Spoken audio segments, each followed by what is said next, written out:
મારી એક બ્રાન્ડ છે આવજો પ્લાસ્ટિક. ગુજરાતી ભાષા એવું કહે છે, તમે કોઈને પણ જાકારો ના આપો. Nature pack the best and we pack the rest. એટલે અમે લોકો કોઈ પ્રોડક્ટ એવી બાકી નહીં હોય કે જેનું પેકિંગ નહીં કર્યું હોય. કેટલો ટાઈમ થયો તમને BNI માં અને તમને કોણ લાવવા વાળું? ગયો ત્યાં જોયું, ચાલુ આપણા માટે તાલી પાડે કોણ? તાલી પડી એટલે આપણને મજા આવી. પછી મને થોડો ટાઈમ એવું લાગ્યું કે ચાલુ આ એજ્યુકેશનનો યુઝ શું કરે. 2-1 વર્ષ જેવું મેં કામ કર્યું પછી મને એવું થયું કે ના, આ એજ્યુકેશનથી ફરક તો પડે. ભણતર તો કામનું જ છે. કારણ કે બેટા જૂઠ બોલ सकता है, ડેટા જૂઠ નહીં. મારે પણ સોશિયલ મીડિયા એજન્સી છે તો હું પણ કોઈને ના નથી પાડતો. કઈ ને કઈ તો મારા પાસે મળી જ જાય કોઈ. જોઈ ફેક્ટરી અને એવું લાગ્યું કે ક્રિએટિવિટી તો અહીંયા જ છે. અમારી USP એવી જ, અમે એક પીસ બી બનાવીને આપીએ. એમ અમે એવું કહીએ છીએ અમારા કસ્ટમરને કે એક દાંતમાં દુખે ને જો ડોક્ટર પાસે ભાગતા હોય તો એક બોક્સ જોઈએ ત્યારે અમારી પાસે ભાગીને આવી. 99.9% કેસમાં અમે ના નથી કહેતા. જોબમાં તમને તમારા એકલાનો પ્રોબ્લેમ છે, બિઝનેસમાં તમારા સ્ટાફનો પ્રોબ્લેમ બી તમારો problem. Hello people, welcome to my show आमिर की आबाद करने वाली बातें. And today we have as our guest mister Prakash Suchak, and his company's name is Boxpool LLP. He is into packaging of rigid boxes. તો પ્રકાશભાઈ, થોડુંક આપણે તમારા વિશે જાણીએ. ક્યાંથી બિલોંગ કરો છો તમે અને અમદાવાદમાં કેવી રીતે તમે આવ્યા? મારું બેઝિક મૂળ વતન ગારિયાધાર, ભાવનગર જિલ્લો આવે. બરાબર. અને અમદાવાદ હું મારા બર્થ પછી અહીંયા જ છું, એટલે 1982 થી અહીંયા છું. ઓકે. લગભગ સમજો કે 22 વર્ષથી આ લાઈનમાં જોડાયેલા છીએ. 2002 થી. ફાધરનો બિઝનેસ વેસ્ટ પેપરનો હતો. પછી મેં શરૂઆત કરી હતી ત્યારે ફિનિશ પેપર વેચતા હતા. પેપર વેચતા પેકેજિંગ ઇન્ડસ્ટ્રીમાં પેપરો આપતા હતા અને ત્યાંથી પેલું પેમેન્ટ ના આવે એટલે આપણે મળવા જઈએ ત્યારે જોઈ ફેક્ટરી અને એવું લાગ્યું કે ક્રિએટિવિટી તો અહીંયા જ છે, એટલે આપણે પછી પ્રોડક્શન ચાલુ કર્યું. બરાબર. અને પ્રોડક્શનમાં શરૂઆત આપણે કોરુગેટેડ બોક્સથી કરી. રાઈટ. પછી ધીમે ધીમે એમાં આગળ વધતા મોનો કાર્ટન્સ, પછી એમાં રિજિડ બોક્સ. એટલે અત્યારે પોઝિશન એવી કહેવાય કે મારી એક બ્રાન્ડ છે આવજો પ્લાસ્ટિક. એટલે અમે લોકોએ પેપરને વધારે પ્રમોટ થાય એવી પ્રોડક્ટ્સ લગભગ 35 પ્રોડક્ટ ડિઝાઇન કરી, જે એ ટાઈમે એવું કહેવાતું હતું કે મેકડોનાલ્ડમાં કોઈ દિવસ ભીડ ના થાય. કેમ ના થાય? તો કે ત્યાં આગળ કસ્ટમરને જે જોઈએ છે એ તરત પેક થાય છે, લાઈવ પેક થાય છે. એટલે એમને પેકેજિંગનો જે પ્રોબ્લેમ છે ને એ એકદમ કહેવાય ને, કોઈ બી ફાસ્ટ સર્વિંગ રેસ્ટોરન્ટનો મેઇન પોઈન્ટ છે ને એ પેકેજિંગ છે. અમે માર્ક કર્યું. આપણે જોયું કે અહીંયા આપણે ગમે એવી સારી ખાવાની દુકાન હોય ત્યાં આગળ થોડુંક એનું નામ થવા માંડે ને એટલે ત્યાં ભીડ, લાઈન લાગવા માંડે. બરાબર. લાઈન લાગે એની પાછળ અમે માર્ક કર્યું કે ત્યાં આગળનો સ્ટાફ જે છે, જગ્યા નાની છે, સ્ટાફ લિમિટેડ રાખ્યો હોય એટલે સર્વ કરવા માટે કે કમ્યુનિકેશન કરવા માટે કોમન વસ્તુ થઈ જાય. એટલે અમે ત્યાંથી જઈ અને પેકેજિંગને ડિઝાઇન કર્યું કે ભાઈ આ શું અલગ છે, અને અમે એની અંદર આવતા ગયા અને એના પરથી આ આવજો પ્લાસ્ટિક બ્રાન્ડની નીચે 35 પ્રોડક્ટ પ્લાન કરી. લોગોની બી ગેમ છે. આવજો પ્લાસ્ટિકનો લોગો અત્યારે જે મારો છે, બરાબર, પેપર બેગ એક કેરેક્ટર છે અને એ આવજો કરતું બતાવે છે અને એક હાથે થમ્સ અપ કરે છે. આ પહેલા લોગો એવો હતો કે એક પ્લાસ્ટિકની બેગને ફાંસો આપતો હતો અને એ પેપર બેગની અંદર એ ડ્રોઈંગ હતું. રાઈટ. આ કેસમાં એવું લાગતું હતું કે કંઈક નેગેટિવ મેસેજ પાસ થઈ રહ્યો છે. ઠીક છે, પ્લાસ્ટિકને આપણે જાકારો આપી રહ્યા છે, પણ ગુજરાતી ભાષા એવું કહે છે કે તમે કોઈને પણ જાકારો ના આપો. એટલે જ આપણે જ્યારે ઘરની બહાર નીકળીએ ત્યારે આવજો શબ્દ વાપરો. બરાબર. એ શબ્દને મગજમાં લઈને આપણે આવજો પ્લાસ્ટિકથી બ્રાન્ડિંગ કર્યું. એટલે બેઝિકલી એવું છે કે રેગ્યુલર આપણી ડે ટુ ડે લાઈફ હોય એમાં પણ ક્યાંક ને ક્યાંક પ્લાસ્ટિક તો યુઝ થતું જ હોય, એટલે આપણે સાવ જાકારો આપી દઈએ એવું શક્ય નથી. તો એવું શક્ય જ નથી. પ્લાસ્ટિક એક યુગ છે. બરાબર. જેમ સોનાનો યુગ હતો તો સોનું ઇગ્નોર ના થાય, પિત્તળનો યુગ હતો, એમાં પ્લાસ્ટિકનો યુગ છે. સોનાનો તો અત્યારે પણ યુગ ચાલે જ છે. પણ એવું વાસણ નથી મળતા ને જમવા, ત્યારે એવો ટાઈમ હતો સુવર્ણ યુગ. બરાબર. કે ભાઈ તમને જમવાય આ મળે. પેકેજિંગ વસ્તુની વાત કરીએ તો એવું છે કે જન્મથી લઈને જીવન સુધી, માણસ જન્મે ત્યાંથી જીવે ત્યાં સુધી જેટલી બી વસ્તુઓ વાપરે છે એ દરેક વસ્તુને જો બ્રાન્ડમાં જોવી હોય તમારે તો પેકેજિંગ વગર કોઈ સોલ્યુશન નથી, કંઈ પણ વસ્તુઓમાં હોય. બરાબર. એટલે અમે એમ એવું એક લાઈન કહેતા હોઈએ છીએ કે ભાઈ દાડમ કોણે બનાવ્યું? દાડમ કોણે બનાવ્યું? દાડમના ઝાડમાંથી એટલે કુદરતે બનાવ્યું. કુદરતે, હા, Huh? Who packed the pomegranate? Who packed the onion? Who packed the pineapple? Who બરાબર. packed the banana? So nature packs the fruits, and so nature packed the best, and we pack the rest. એટલે અમે લોકો કોઈ product એવી બાકી નહીં હોય કે જેનું પેકિંગ નહીં કર્યું હોય. You name it, we have done that one. બરાબર. સો તમે નાની બ્રશથી ચાલુ કરો. તો અમે કોઈક વાર એવી એક્સરસાઇઝ કરતા હોઈએ ગ્રુપ વચ્ચે બેઠા હોય ત્યારે, કે તમે એક વસ્તુ બોલો અને અમે એના ઉપર આખી સ્ટોરી બનાવી. એટલે સ્ટોરી એવી હોય કે એક જ પ્રોડક્ટ ઉપર 5-7 મિનિટ બોલી શકાય. તો સાંજ પડે તો પ્રોજેક્ટ પૂરો ના થાય. એટલે અમે ક્યારે પણ કંઈક પ્રેઝન્ટેશન કરતા હોય તો લગભગ રિપીટ ના હોય. બરાબર. ટાઇટલ સેમ હોય કદાચ અને બોલવા વાળો સેમ હોય, પણ સ્ટોરી અલગ હોય. સ્ટોરી લાઈન હંમેશા અલગ અલગ હોય. હવે આ બધું તો તમારા બિઝનેસ વિશે તમે કીધું, પણ અમે જાણવા માંગીએ છીએ કે તમારું એજ્યુકેશનલ બેકગ્રાઉન્ડ શું છે? એજ્યુકેશન હું 12th પછી BCA કર્યું, કમ્પ્યુટર એપ્લિકેશન. અને કમ્પ્યુટર એપ્લિકેશન કર્યું ત્યારે બધા BCA પૂરું કર્યા પછી મારા ગ્રુપના બધા ભાઈબંધોએ MCA કર્યું, ફોરેન ગયા. નામ હું આ લાઈનમાં આવ્યો. મારા પેકેજિંગનું, પપ્પાને પેપરનું કામ હતું, વેસ્ટ પેપરનું. એટલે હું પેપર ઇન્ડસ્ટ્રીમાં આવ્યો. બરાબર. પછી મને થોડો ટાઈમ એવું લાગ્યું કે ચાલો આ એજ્યુકેશનનો યુઝ શું કરે. પણ 2-1 વર્ષ જેવું મેં કામ કર્યું પછી મને એવું થયું કે ના, આ એજ્યુકેશનથી ફરક તો પડે. ભણતર તો કામનું જ છે. અને હવે અત્યારે એવું છે કે મારી આખી ફેક્ટરી એક એપથી ચાલે છે. દરેક જણ જે કામ કરી રહ્યું છે એ મારી જોડે ઓનલાઈન ટ્રેક છે. કસ્ટમર બી મને ઓર્ડર કરે છે તો એ એવી વસ્તુ થાય કે ભાઈ ઓર્ડર કર્યા પછી એને ટ્રેકિંગ જેમ કુરિયરમાં થાય એમ 9-10 પ્રોસેસ હોય તો 10-10 પ્રોસેસ ટ્રેક કરી શકે કસ્ટમર. વાહ. અને BCA કર્યું એટલે મને એની વેલ્યુ ખબર પડી, ખબર પડી. ડેટાની શું વેલ્યુ છે. ઓવરઓલ પ્રોસેસની પાછળનો જે ફ્લો હોય એટલીસ્ટ એ તો તમને આઈડિયા આવે કે શું થાય છે. અને એજ્યુકેશન ગમે તે ફિલ્ડનું હોય, પણ મને ગોડ ગિફ્ટેડ કે ભાઈ તમને કમ્પ્યુટર જ કેમ કરવા દીધું, તો મારે આ કરવાનું હશે એટલે કમ્પ્યુટર કરવા દીધું. બરાબર. અને હું એવું કહીશ કે બેટા જૂઠ બોલ સકતા હૈ, ડેટા જૂઠ નહીં બોલ. એટલે ડેટા ઉપર અમે લોકો બહુ કામ કરી રહ્યા તો તમે જ્યારે સ્કૂલ ડેઝમાં હતા યા તો કોલેજના ડેઝમાં હતા તો એવું ડિસાઈડ કરેલું જ હતું કે મારે બિઝનેસ જ કરવું છે, કે પછી જોબ માટે પણ કંઈ વિચારેલું તમે? આ સ્ટોરી એકચ્યુઅલી બહુ બેકમાં જાય. મને એકવાર હું આવી રીતે પપ્પાની જોડે ઓફિસે બેઠો હતો અને મારા મામા એક ત્યાં આવેલા. તો ત્યાં સુધી તો મને ખબર જ નથી, ખાલી પપ્પાને જ જોયેલા. એટલે આવી થોટ પ્રોસેસ, જોબ કરવી, બિઝનેસ, આવું કંઈ થોટ વિચારી નથી. એકવાર મામા આવ્યા અને મામા એવું પૂછ્યું કે શું કરવું છે તારે. એ દિવસે આમ ખનકી, ચાલો આવું તો વિચાર્યું જ નહીં આપણે. અને એમની જો ડિસ્કશન કરતા સમાવ અડધો-પોણો કલાક એમણે બંને બાજુથી પ્રેશર કર્યું, ભાઈ જોબ કરવી જોઈએ ને કોઈ જવાબદારી જ નહીં ને આપણે આમ, અને પછી બિઝનેસ કરવાથી શું ફાયદો એ બી કર્યો. એટલે ત્યારે જ મને વાયસા વર્ષા શું તકલીફ પડી શકે બંનેમાં અને શું ફાયદા થઈ શકે એ ખબર પડી. ત્યારથી હું કદાચ એ એંગલથી લગભગ 10મામાં હતો હું ત્યારે, 10મામાં તો ત્યારથી આ વિચાર તો થયો કે ખરેખર શું કરશું આપણે. પણ સિરિયસ મેટર ત્યાં સુધી નથી, પણ એક જે બીજ રોપાવું જોઈએ ને એ ત્યારે રોપાઈ ગયું. પછી સિરિયસ બહાર નીકળ્યા પછી શું છે કે પૈસાની જરૂરત આવે એટલે તમારે કંઈક કરવું પડે. એમાં આપણે બિઝનેસને ચોઈસ કરી અને કામ આગળ વધે. તો ગ્રેજ્યુએશન તમારું પતી ગયું પછી તમે અમદાવાદ હતા કે અમદાવાદ ત્યારે જ હતા? હું પહેલેથી અમદાવાદમાં જ મોટો થયો.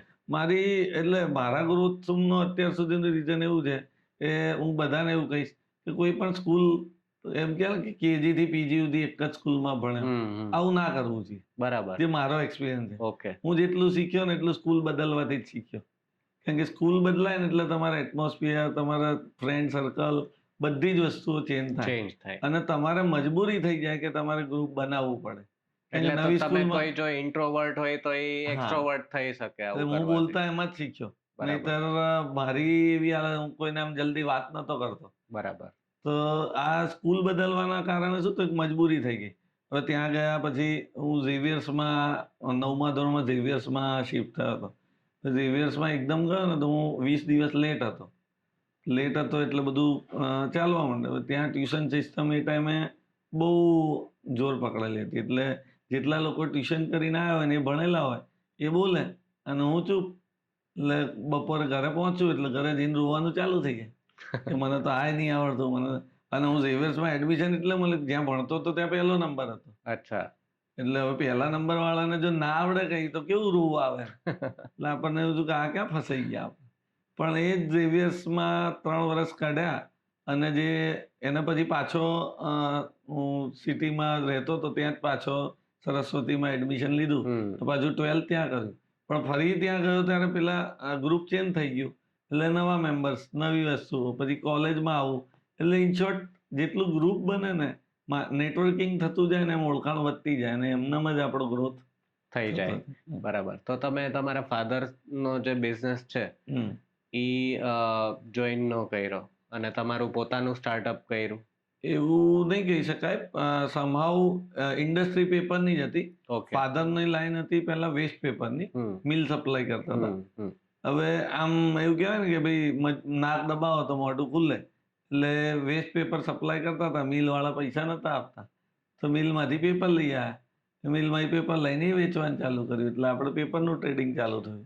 બોક્સીસ બનાવવાનો આઈડિયા તમને કેવી રીતે? બસ એ જ રીતે. પછી પેપર વેચ્યો તો પેપર ના આવ્યા તો આપણે બોક્સ જોયું એટલે આપણે બોક્સ બનાવવાનું ચાલુ કર્યું. અત્યારે આખી સાયકલ પૂરી થઈ. અત્યારે કઈ કઈ ટાઈપના બોક્સીસ બનાવો છો તમે?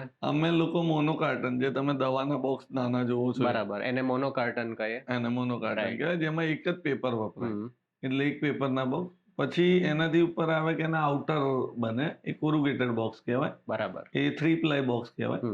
પછી એનાથી ઉપર એના બી આઉટર બને મોટા, એ corrugated box. 5 ply box, 7 ply box, એ બોક્સ કરી.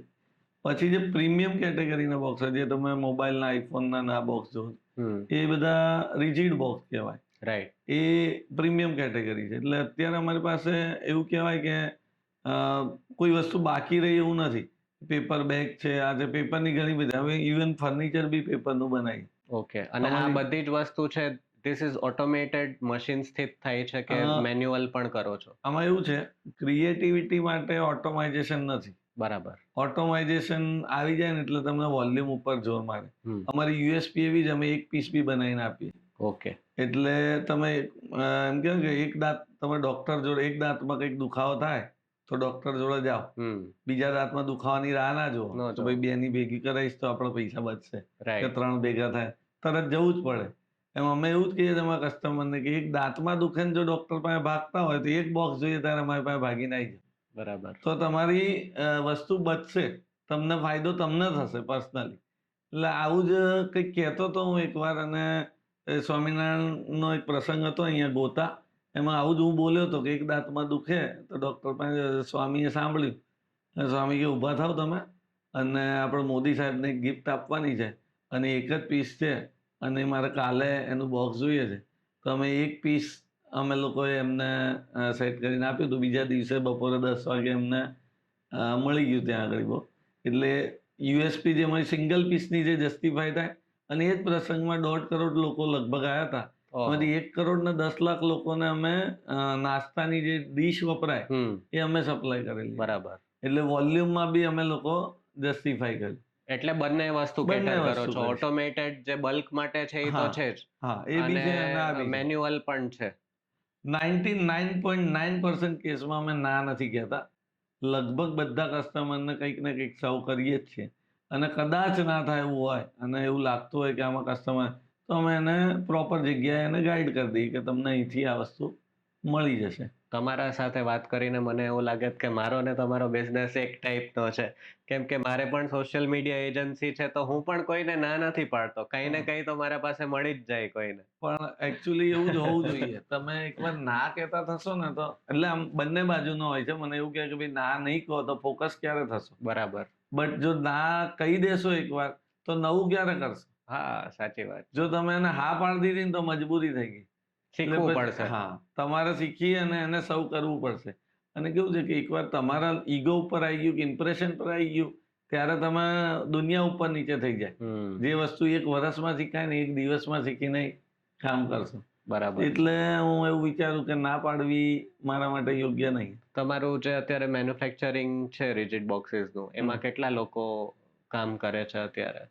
મારી 2 ફેક્ટરી અલગ છે, હા. બોક્સપુલ એલએલપી અને બોક્સ ઓરિજિન એલએલપી. ઓકે બોક્સપુલ એલએલપીમાં અત્યારે 45 જણનો સ્ટાફ છે ઓકે અને બોક્સ ઓરિજિનમાં 22 જણાનો સ્ટાફ છે. આ Right. સિવાય એક ઓફિસ છે ત્યાં સેલ્સ અને માર્કેટિંગની એક્ટિવિટી માટે અલગથી અમે સર્વિસ આપીએ છીએ. જ્યારે તમે સ્ટાર્ટ કરેલું ત્યારે કેટલા લોકો હતા? સ્ટાર્ટિંગની સ્ટોરી તો એવી છે કે હું એકલો જ હતો અને ટ્રેડિંગ કરતો હતો અને રોજનું લગભગ 100-125 કિલોમીટર બાઇક ચલાવતો હતો. ઓહો અને આખા અમદાવાદમાં કોઈ પણ જગ્યાએ હું 15 મિનિટથી વધારે બેઠેલો તમને મળું નહીં. કે 100-125 કિલોમીટર જો 10-12 કલાકમાં ફરવાનું હોય તો સમજો કે કન્ટિન્યુઅસ ફરવાનું ચાલુ જ હોય. એટલે એક પગ છત્રાલ હોય ને એક પગ અમદાવાદ હોય. મારું કર્મભૂમિ છત્રાલ હતી બરાબર. અને બાકી પછી ધીમે ધીમે અહીંયા ડાયવર્ટ કરતા ગયા અને પછી અહીંયા કામ કરાવતા ગયા. પહેલા ટ્રેડિંગ જ કર્યું. બરાબર. અત્યારના જે યંગસ્ટર્સ છે એ ઘણા બધા લોકો આપણો પોડકાસ્ટ જોતા હશે અત્યારે. તો what is your message to them કે ગ્રેજ્યુઅલી તમે એકલા હતા, ટ્રેડિંગ કરતા હતા અને સ્ટાર્ટ કરેલું ને અત્યારે જે પોઝિશન પર છો, તો આ જગ્યાએ પહોંચવા માટે તમારી જે જર્ની હતી એના એક્સપિરિયન્સ પરથી તમે શું કહેવા માંગો છો આજના યંગસ્ટર્સને? પ્રોબ્લેમ તો આવવાના. જીવતા છો તો તમારે પેલી ગ્રાફ કહે ને ડોક્ટર કે ભાઈ અપડાઉન વાળો જ ગ્રાફ હોવો જોઈએ. એટલે પ્રોબ્લેમ તો આવવાના જ. તમારે મન બનાવીને એનું સોલ્યુશન કરવું છે કે નથી કરવું. તમે એવું વિચારતા હોય કે જોબ કરતા બિઝનેસ સારો, તો એવું કમ્પેરિઝન ના થઈ શકે. જેટલા પ્રોબ્લેમ જોબમાં છે એના કરતાં વધારે પ્રોબ્લેમ બિઝનેસમાં છે. જોબમાં તમને તમારે એકલાનો પ્રોબ્લેમ છે, બિઝનેસમાં તમારા સ્ટાફનો પ્રોબ્લેમ બી તમારો પ્રોબ્લેમ છે. બરાબર. તમારું ફેમિલી મોટું થઈ ગયું તો પ્રોબ્લેમ વધવાના છે. એટલે તમે પ્રોબ્લેમને હું એવું કંઈ સિચ્યુએશનની જેમ જુઓ, પ્રોબ્લેમની જેમ ના જુઓ. કારણ કે તમે એકવાર એવું સ્વીકારશો કે આ પ્રોબ્લેમ છે તો તમે સોલ્યુશન ગોતવા મહેનત કરશો. પણ એને સિચ્યુએશનની જેમ વિચારશો તો સોલ્યુશન નહીં ગોતો, એને જોડે એડિક્ટ થઈ જશો અને એને તમે મહેસૂસ કરવા માંડશો તો પછી એ પ્રોબ્લેમ બનશે જ નહીં ક્યારેય. તમે બહાર આવતા જશો, ગ્રોથ થતો જશે. રાઈટ. હવે જે આપણે આવજો પ્લાસ્ટિકની વાત કરીએ છીએ, તો પ્લાસ્ટિક કરતા આપણા જે બોક્સીસ છે એ કોસ્ટ ઇફેક્ટિવ છે કે નહીં?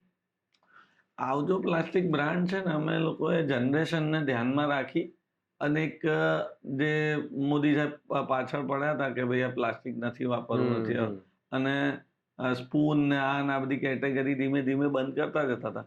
એટલે અમે વિચાર્યું કે કઈ વસ્તુ આવજો પ્લાસ્ટિકની પાછળ બેઝ હતું હેઠવાડની થેલી. બરાબર. હા.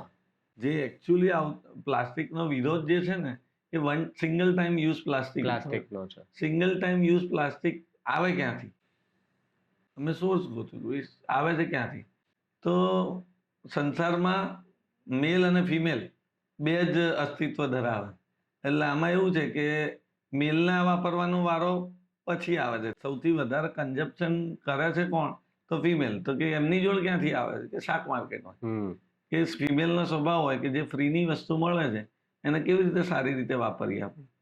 એટલે એમણે શાક માર્કેટમાં જે ફ્રીમાં જબલા મળે છે એને ઘરે સાચવી નાખે અને એમાં હેઠવાડ નાખે. બરાબર. અમે અમાક કર્યું. પછી અમે સોસાયટી સર્વે કર્યો કે ભાઈ પંજાબીના ઘરમાં હેઠવાડ કેટલો નીકળે, બ્રાહ્મણના ઘરમાં કેટલો નીકળે, ગુજરાતીના ઘરમાં કેટલો નીકળે, કાઠિયાવાડીના ઘરમાં કેટલો નીકળે. આ બધું ટ્રેક કર્યું, લોકોનો કચરો ઉઠાવ્યો બી. એટલે જોયું કે ચાલો આપણામાં એક સેન્સ નથી. કેવી કે ભાઈ ગ્રીન કચરો અલગ કરીએ, આપણો પ્લાસ્ટિક વાળો કચરો અલગ કરીએ, બીજો જે કચરો રેપર ને આવું બધું છે એ અલગ કરીએ, એવી સેન્સ નથી.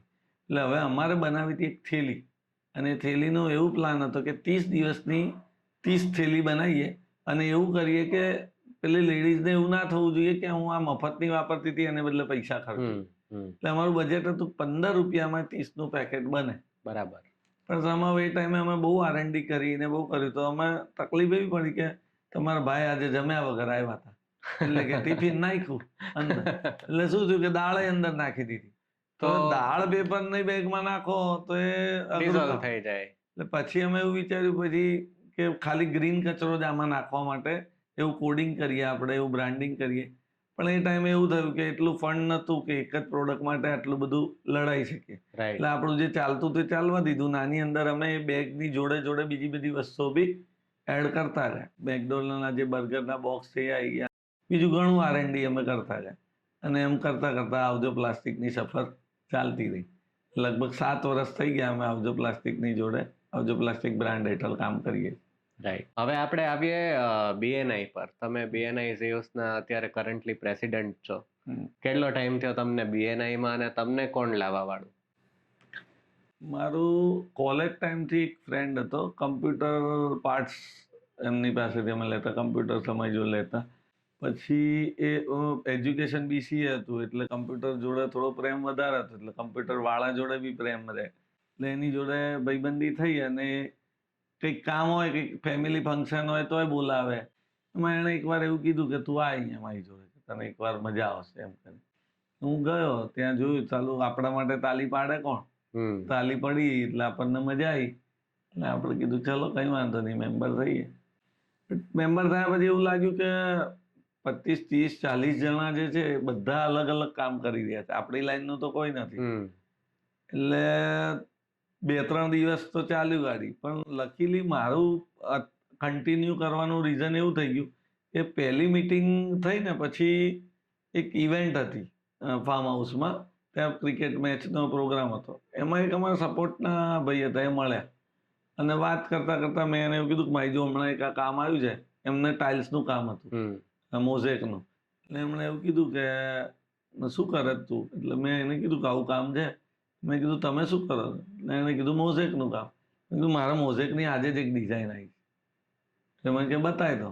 મેં બતાવી તો કે આ તો મારી જ છે ડિઝાઇન. મને એવું થયું ચાલુ આટલું બધું નાનું છે એમ, એટલે એવું છે BNI માં ટ્રસ્ટ વધી ગયો. એને રેફરન્સ આપ્યા 2-3. બરાબર. એ રેફરન્સ એવા હતા કે 40% માર્જિન વાળા, 30%, 40% માર્જિન વાળા, અને કામ થાય વર્ષમાં 4 વાર, પણ આટલું માર્જિન હોય તો BNI ની ફી તો નીકળી જ જાય. એટલે આપણને એવું થઈ ગયું કે અહીંયા આગળ બીજું કઈ થાય કે ના થાય, નેટવર્ક તો સારું મળે જ છે સારા લોકો. એટલે ધીમે ધીમે કરતા કોઈક વાર વર્ષ 1.5 વર્ષ થાય એટલે હવે રિન્યુ કરું કે ના કરું, કોઈક વાર વળી મૂળ જતોય રહે. બટ હું એવું કહીશ કે મારે 6 વર્ષમાં કદાચ 8-10 એબસન્ટ હશે. 6 વર્ષથી મેમ્બર છો તમે? હા, આ 7મું વર્ષ. આટલું બધું સર્વાઈવ કરવા માટેની કઈ તમારી ટીપ નવા લોકો જે જોઈન કરે છે? તમારે પેલું કેવું છે કે અમે કાઠિયાવાડમાં છે ને આમ પેલા હિંચકા હોય ઘરમાં, ખાટ હોય ને, એ કેમ હોય કે એક હુક ની ઉપર બીજો હુક લાગેલો હોય, આમ એ તમારે હાઈટ ઊંચી કરવી હોય તો 2 હળિયા કાઢી નાખવાના, નીચી કરવી હોય તો હળિયા નીચે જતા જાય. એટલે જે હળિયો છે ને એ નેટવર્કિંગ નો હુક છે એમ. બરાબર. એટલે એ વધતા જાય, આપણે જેમ વર્ષ વધતા જાય એમ એક હુક વધતો જાય છે. એટલે આ કન્ટિન્યુ કરતા જઈએ છે. જયારે એવું લાગે કે આ છોડવું છે ત્યારે એમ ખાટ મગજમાં વિચારવાની કે એની તાકાત ક્યાં છે. એકાદો હુક ઢીલો પડ્યો તો એ કામની નહીં, એટલે આપણે હુક ઢીલો નહીં પડવા દે, એક હુક ઉમેરતા જવા. બરાબર. એક લાસ્ટ ક્વેશ્ચન તમારા માટે સક્સેસ શું છે? How do you define success? હું એવું કહીશ સક્સેસ કરતા ફેલિયર વધારે સારું છે. અચ્છા. કે સક્સેસ હું કહી દઉં કે આ સક્સેસ તો પછી શું? તમે કન્ફ્યુઝ થઈ જશો કે આ હું તો આવી ગયો, આ પૂરું થઈ ગયું. તમે આ સવાર ગોલ બનાવી દો ઉઠીને કે ભાઈ હું આજે આ કરી નાખીશ, એ થઈ ગયું તો પછી શું? એટલે ગોલ એવો હોવો જોઈએ કે જે એકદમ જ એક્સ્ટ્રીમ રહેવો જોઈએ. એક્સ્ટ્રીમ તો હોવું જોઈએ, પણ એવું કહેવાય કે સક્સેસ કોઈ ડેફિનેશન નથી. સક્સેસ તો એના પછીનું કંઈક હોવું જ જોઈએ. હું મારુતિ લઈ લઈશ તો ખુશ થઈ જઈશ, તો મારુતિ આવી તો કે હું હવે BMW લઈ લઈશ તો ખુશ થઈ જઈશ, તો ખુશી તો તમારી શિફ્ટ થતી જાય. એટલે સક્સેસ એવું ના હોવું જોઈએ કે આ જ સક્સેસ.